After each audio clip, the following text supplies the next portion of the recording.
Aling Lorna? Carnation? Diyos ko. Si Mang Jong.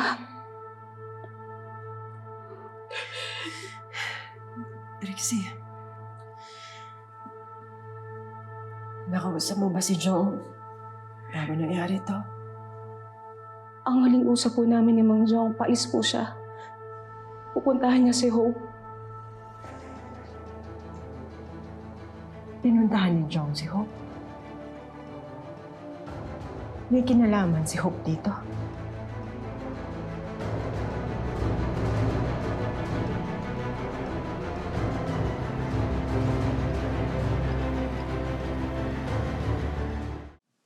Pinuntahan niya si Hope. Siya ang dahilan kung bakit nakaratay ang asawa ko. Ay, hindi po yun ang sinasabi ko. Yun lang po yung huling pag-uusap namin ni Mang Jong. Na kailangan ni Hope ng tulong, kaya pupuntahan niya. Saan naman pupuntahan ni tatay yung ampon na yun? Sa warehouse daw eh. Nagmamadali kasi siya nung sinabi niya yun. Pero parang kailangan talaga ng tulong ni Hope. Salot talaga yung babae na yun. Sigurado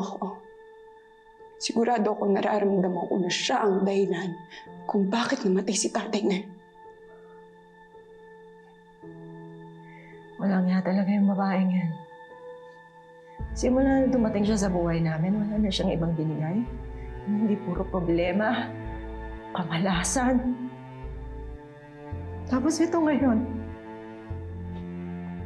Pero kung may kinalaman po yung pagpunta ni Mang Jong kay Hope, kaya siya napatay, hindi ho ba dapat sabihin na lang natin to sa mga pulis ang tungkol dito? Baka tulong sila para matunton yung gumawa nito at mabigyan po ng hustisya yung pagkamatay ni Mang Jong. Hustisya? May babalik ba ng hustisya ang buhay ng asawa ko? Hindi! Wala po kasalanan si Hope sa pagkamatay ni Mang Jong. Hindi, Trixie. Kasalanan to ni Hope. Huwag na huwag siya magpapakita sa akin dahil ako mismo ang papatay sa kanya. Yun ang hustisyang kailangan ko. Yun ang hustisyang kailangan namin.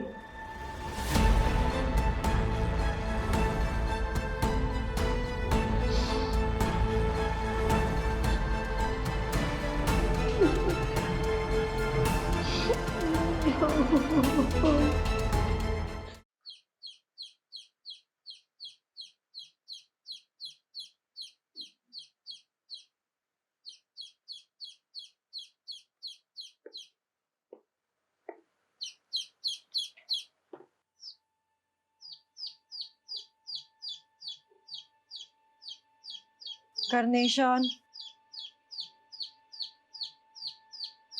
Nay.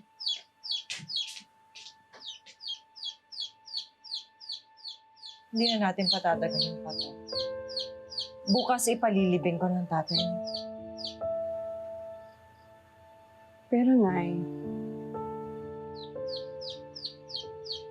Bakit pa natin patatagalin? Wala namang ibang pamilya ang tatay mo. Tayo lang ang nakikiramay sa kanya. Nay, hindi kaya parusa to ng Diyos sa atin. Kasi nanloko tayo. Kasi niloko natin si Ma'am Dayan.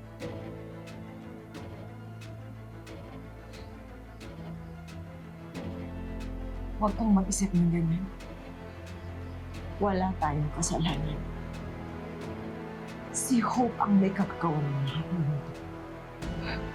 Si Hope ang dapat managot.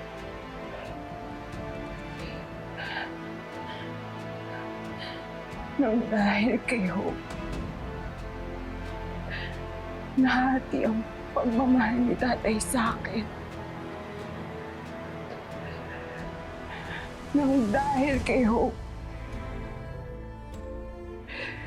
Hindi ako masyadong napansin noon. At ngayon, siya ang dahilan kung bakit namatay ang tatay ko.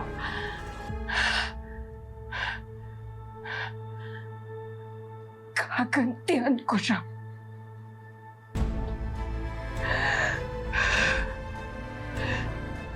Gagantihan ko siya.